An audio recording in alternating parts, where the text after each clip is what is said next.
YouTube channel light of knowledge में आपका स्वागत है। आज का हमारा जो विषय है वह है पुंकेसर यानी स्टेमेन एंड्रोशियम, लघु बीजाणुधानी माइक्रोस्पोरेंजियम, लघु बीजाणु जनन माइक्रोस्पोरोजेनेसिस और लघु बीजाणु पोलन ग्रेन माइक्रोस्पोर और लघु युग्मोद्भिद। फर्स्ट हम पुंकेसर के बारे में अध्ययन करते हैं। पुंकेसर स्टेमेन एक विशिष्ट प्रारूपिक पुंकेसर दो भागों में बटा रहता है। एक लंबा पतला डंठल तंतु होता है, उसे फिलामेंट कहते हैं, तंतु या फिलामेंट कहते हैं। और जो अंतिम सिरा सामान्यतः द्विपालिक संरचना प्राकोष कहलाता है और तंतु का संपर्क छोर पुष्प के पुष्पासन या पुष्प दल से जुड़ा हुआ होता है।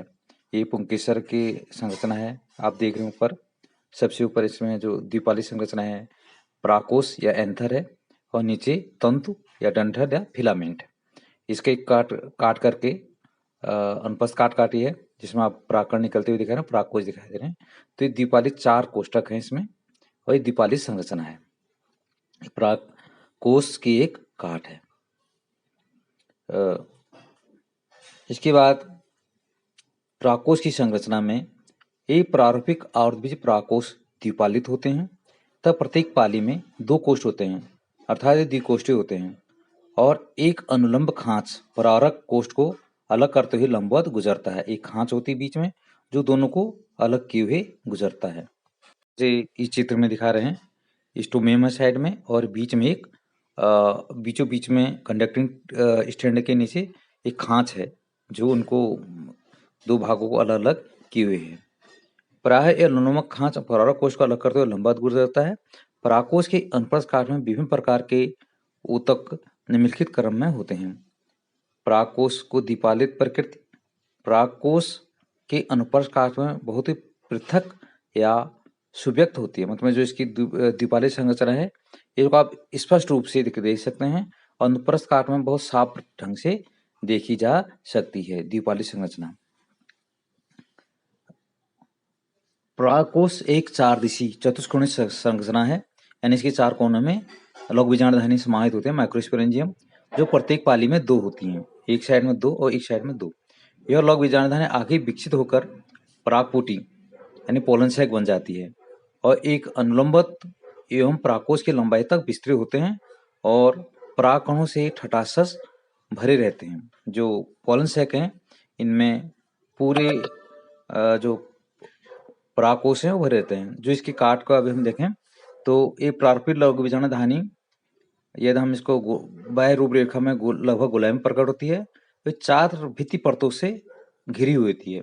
सबसे बाहरी परत है एपिडर्मिस बाह्य त्वचा, नंबर दूसरा है एंडोथेसियम अंतःस्थितियम, तीसरा है मिडिल लेयर जो है मध्य परत और चौथा लेयर जो है इसका टेपिटम। ये 4 लेयर इसकी होती हैं। चित्र में इसे देखा जा सकता है, बाह्य त्वचा, अंतःस्थितियम, मध्य परत और टेपिटम, और टेपिटम के बाद सबसे अंदर में है लघु बीजाणु मात्र कोशिकाएं।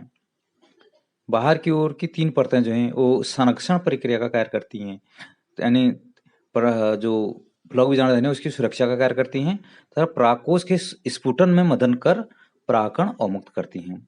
इसकी जो सबसे आंतरिक परत है टेपिटम होती है, यह जो विकासशील परागकण हैं उनको पोषण देती है। टेपिटम की कोशिकाएं सघन जीवद्रव्य यानी साइटोप्लाज्म से भरी हुई होती हैं। चित्र में एंथर का डेवलपमेंट कैसे होता है करके ये दिखा रखा है। सबसे पहले एपिडर्म एक संरचना होती है जो सबसे फर्स्ट है, ये एक तरुण परागकोश है। उसके बाद इसमें आर्कोस्फीरियर सेल्स 4 कोनों पर प्रकट होते हैं और यही आर्कोस्फीरियर सेल बाद में इन 4 कोनों पर लघु बीजाणुधानी के रूप में या माइक्रोस्पोरेंजियम के रूप में विकसित होते जाते हैं। तो यहाँ पे एक संरचना है जो दिखा के देखिए, ये पहले पे ये तरुण है केवल एपिडर्मिस और एक छोटी संरचना है जो तरुण मेरिस्टेमेटिक सेल से बना संरचना है। इसके 4 कोनों पर जो आयताकार है लगभग संरचना, 4 कोनों पर आर्को आर्किस्पोरियल सेल्स प्रकट हो जाते हैं और बीच में प्रोकैम्बियम सेल प्रकट हो जाते हैं। और इसके बाद ये जो आर्किस्पोरियल सेल है, ये प्राइमरी फेरियल सेल्स और एपिडर्मिस प्राइमरी स्पोरोजेनियस सेल्स प्रकट में विकसित हो जाते हैं, और जो बीच में है वो प्रोकैम्बियम सेल के रूप में प्रकट विकसित हो जाता है, जो पोषण का कार्य करता है, पदार्थों का आदान प्रदान करता है। इसके बाद जब ये चारों कोनों पर चार जो माइक्रोस्पोरियम है, ये इस प्रकार से माइक्रोस्पोरेंजियम लघु बीजाणुधानी में डेवलप होते हैं। ये चार कोनों पर चार लघु बीजाणुधानी होते हैं। इन चित्रों में आपको ये इस पर दिखाई दे एपिडर्मिस में एंडोथीसियम, मिडिल लेयर, मध्य परत, माइक्रोस्पोर मदर सेल्स, टेपिटम, ये संरचनाएं साफ दिखाई दी जा रही हैं। और ये जो नीचे संरचना है, जो जब प्राकोष परिपक्व हो जाता है तो प्राकण किस प्रकार से बाहर निकलते हैं। जो दो एक साइड के दो जो प्राकोटी हैं आपस में मिल जाते हैं, एक साइड के दो प्राकोटी मिल जाते हैं और इनसे स्टोमियम से दोनों को खाने वहां से प्राकण बाहर निकलते हैं। ये भी एक रेखाचित्र के रूप में है। और ये प्राकोष जब परिपक्व हो जाता है और प्राकण भी परिपक्व हो जाते हैं तो किस प्रकार से स्टोमियम से जो मध्य खांच है अंदर को मुड़ती है और जो साइड की दोनों प्राकपुटी हैं आपस में मिल जाते हैं, स्टोमियम से प्राकण बाहर बिखरते हैं। जब एक प्राकोष अपरिपक्व होता है तब घने सुसंबद्ध सजातीय कोशिकाओं का समूह, जिसे बीजाणुजन ऊतक कहते हैं, लघु बीजाणुधानी के केंद्र में स्थित होता है। माइक्रोस्पोर मदर सेल कहते हैं।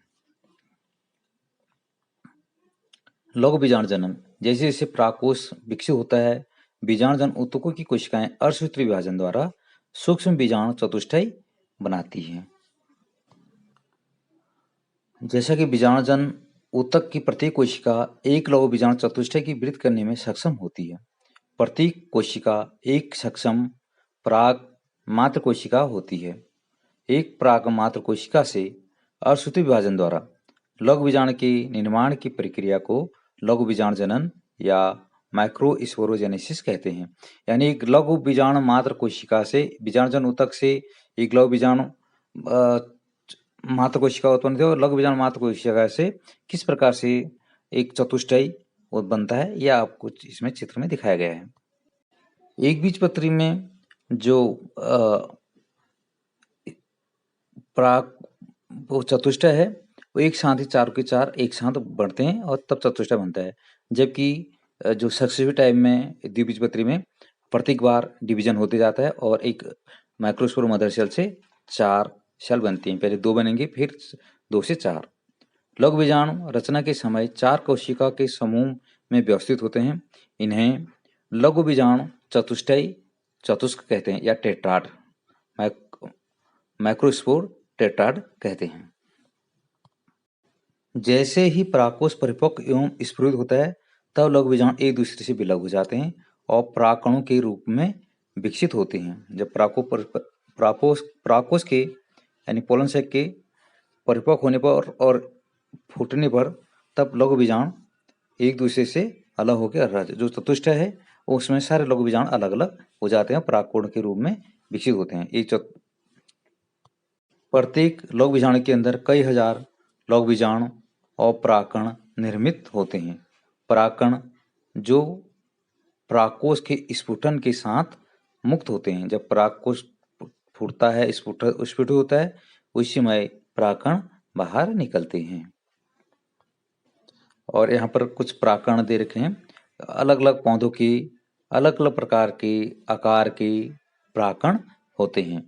सबका साइज अंडाकार, गोलाकार, अलग अलग प्रकार का इनका आकार हो सकता है और साइज भी, आकृति और आकार अलग अलग प्रकार के होते हैं। लघु बीजाणु का जो माइक्रोस्पोर है वो किस प्रकार से एक प्राकण के रूप में परिपक्व होता है, इसके विभिन्न चरण। पहले वह एक कोशिकीय होता है, फिर उसमें विभाजन के बाद 2 कोशिकाएं बन जाती हैं। एक कायिक कोशिका होती है, एक जनन कोशिका होती है। अब ये परागकण जब परिपक्व परागकण हो जाता है तो हम इसे फिर जब से इसमें कोशिका विभाजन के बाद 2 कोशिकाएं हो जाती हैं या 2 केंद्रक हो जाते हैं, तब इसे हम नर युग्मोद्भिद कहते हैं। परागकण पोलन ग्रेन नर युग्मोद्भिद। जो परागकण है वो है नर युग्मोद्भिद का प्रतिनिधित्व करता है। यदि हम हिबिस्कस गुड़हल किसी अन्य पुष्प के खुले परागकोश को छूते हैं तो हमारे अंगुलियों में पीले रंग के पाउडर जैसे परागकण लग जाते हैं। इनके परागकण का रंग क्या है? पीला होता है, लेकिन हर पौधे के परागकणों का रंग भी अलग अलग होता है। विभिन्न प्रकार के जो प्रजातियों के परागकण हैं उनके विन्यास, आकार, रूप, रंग एवं बनावट अलग अलग प्रकार के होते हैं। टॉपिक आता है परागकण संरचना। इन पोलन ग्रेन की संरचना कैसी है? परागकण सामान्यतः गोलाकार होते हैं जिनका व्यास लगभग 25 से 50 माइक्रोमीटर होता है। इनमें स्पष्ट रूप से 2 परतों वाली भित्ति होती है। कठोर जो बाहरी भित्ति है एक्जाइन, इसे एक्जाइन है, इसे वाइचोल भी कहते हैं और यह स्पोरोलिन नामक कठोर पदार्थ से बनी होती है। यह स्पोरोलिन जो है प्रकृति में सबसे अधिक पाए जाने सबसे अधिक कठोरतम जैविक पदार्थ है। यह अत्यधिक ज्ञात प्रतिरोधक कार्बनिक सामग्री है। यह जो स्पोरुलिन है उच्च ताप तथा तेज अम्लों और क्षारों के सम्मुख भी टिक सकती है, यानी ये किसी घुलती नहीं है। अभी तक ऐसा कोई एंजाइम का पता नहीं चल सका जो स्पोरुलिन को निम्नीकृत या अपघटित कर सके। परागकण के बाह्यचोल में सुस्पष्ट द्वाराख्या रंध्र होते हैं जिन्हें जनन छिद्र कहते हैं और इन जगह पर जो स्पोरुलिन है स्पोरोपोलिन अनुपस्थित होता है ताकि जो परागनलिका है वो अंकुरित हो सके, क्योंकि स्पोरुलिन सबसे अधिक ठोस पदार्थ होता है। परागकण की आंतरिक भित्ति को अंतःचोल या इंटाइन कहा जाता है। यह एक पतली तथा सतत परत होती है जो सेलुलोज एवं पेक्टिन की बनी होती है। परागकण का द्युद्रव्य साइटोप्लाज्म एक प्लाज्मा भित्ति से आवृत होता है। जो कायिक कोशिका है वह बड़ी होती है जिसमें प्रचुर खाद्य पदार्थ भंडार तथा एक विशाल अनियमित आकृति का केंद्रक होता है। जनन कोशिका छोटी होती है तथा कायिक कोशिका के द्युद्रव्य में तैरती रहती है। यह तर्क आकृति घने जीवद्रव्य और एक केंद्रक वाला होता है। 60% से अधिक आवृतबीजी पादपों के परागकण इस 2 कोशिकी चरण में झड़ते या संगलित होते हैं। शेष प्रजातियों में जनन कोशिका समसूत्री विभाजन द्वारा विभक्त होकर परागकण के झड़ने से पहले 3 चरणी 2 नर युग्मकों को बनाती हैं, यानी इनमें 3 कोशिका पाए जाते हैं। इन्हें 2 नर युग्मक भी बने रहते हैं और एक कायिक कोशिका रहती है। अनेक प्रजातियों के परागकण जो हैं वे कुछ लोगों में गंभीर एलर्जी एवं श्वसनीय वेदना पैदा करते हैं, जो कभी कभी हमेशा के लिए श्वसन विकार जैसे दमा है, श्वसनीय शोथ है आदि के रूप में विकसित हो जाती है। जैसे चीड़ के जो परागकण हैं और कई पौधों के परागकण हैं ये प्रॉब्लम पैदा करते हैं। भारत में जो एक गेहूं के साथ एक गाजर घास या पार्थिनियम आ गया था, यह आज पूरे भारत में फैल गया है और जो अत्यधिक मात्रा में श्वसन या दमा का कारक है। इसके परागकण अत्यधिक श्वसन और दमा रोग फैलाते हैं।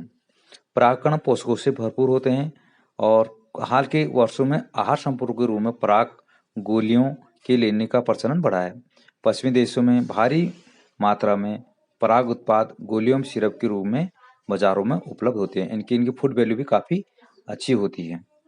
परागकण जब एक बार झड़ते हैं तो ये अपनी जीवन क्षमता अंकुरण क्षमता खोने से पहले वर्तिकाग्र पर गिरते हैं, जहाँ यदि आवश्यकता हुई तो निषेचन करते हैं, यानी यदि आवश्यकता होगी तभी ये निषेचन करेंगे। कुछ अनाजों जैसे धान एवं गेहूं में परागकण अपनी जो जीवन क्षमता है अंकुरण क्षमता है और जल्दी लगभग 30 मिनट में खो देते हैं, जबकि रोजेसी लेग्यूमिनेसी और सोलेनेसी आदि कुछ सदस्यों में परागकणों की जीवन क्षमता महीनों तक बनी रहती है। जीवन क्षमता का अर्थ है यहाँ अंकुरित होने की क्षमता, ये महीनों तक इनकी में बनी रहती है। एक परिपक्व परागकण में दो कोशिकाएं होती हैं, काय कोशिका तथा जनन कोशिका। फिर बाद में ये जनन कोशिकाएं जो हैं निषेचन के समय जब ट्यूब बनता है, ये दो केंद्रकों का निर्माण करती हैं और ये परिपक्व परागकण जो दो कोशिकीय है या बाद में तीन केंद्रीय हो जाता है अंकुरित होके, तो इसे हम नर युग्मोद्भिद कहते हैं या मेल गेमेटोफाइट कहा जाता है। जो परागकण है ये मेल गेमेटोफाइट के रूप में विकसित होता है।